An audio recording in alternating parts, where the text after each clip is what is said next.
కీలక నిర్ణయం తీసుకున్నారు. ఇక నుండి తమ గ్రామంలో ఎవరూ మద్యం తాగరంటూ ఏకగ్రీవంగా తీర్మానం చేశారు. గ్రామ పరిధిలో ఎవరైనా అక్రమంగా మద్యం విక్రయిస్తే వారికి 5 లక్షల రూపాయల జరిమానా విధించాలని కూడా నిర్ణయించారు.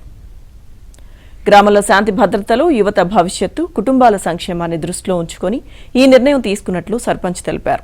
గ్రామంలో మద్యం విక్రయాలతో కుటుంబాలు నాశనం కాకూడదనే ఉద్దేశంతో ఈ నిర్ణయం తీసుకున్నామని స్పష్టం చేశారు.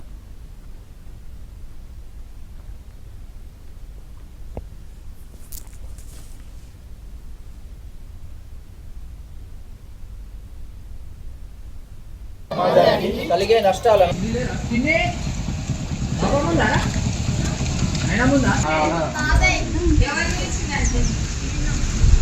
నేను మద్యపానం చేయనని, ఇతరులను మద్యపానం చేయనీయనని, మద్యం వల్ల కుటుంబానికి సమాజానికి అయితే ఈరోజు జరిగిన గ్రామ సభలో మేము ఏం చేసినామంటే మద్యపాన నిషేధంపై మేమందరం గ్రామ పంచాయతీ పాలకవర్గం అందరం కలిసి గ్రామ ప్రజలందరూ కలిసి ఒకే తీర్మానంతో మొత్తం మా గ్రామంలో మద్యపానం నిషేధం చేయాలని చెప్పి నిర్ణయం జరిగింది.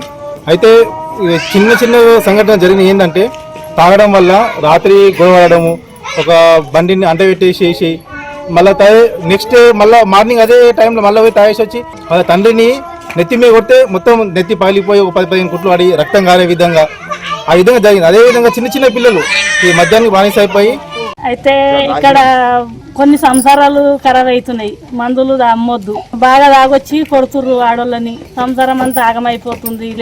ఇప్పుడు లేనోళ్ళు ఎట్లుంటది పరిస్థితి, ఉన్నోళ్ళు అంటే ఏం కాదు, లేనోళ్ళు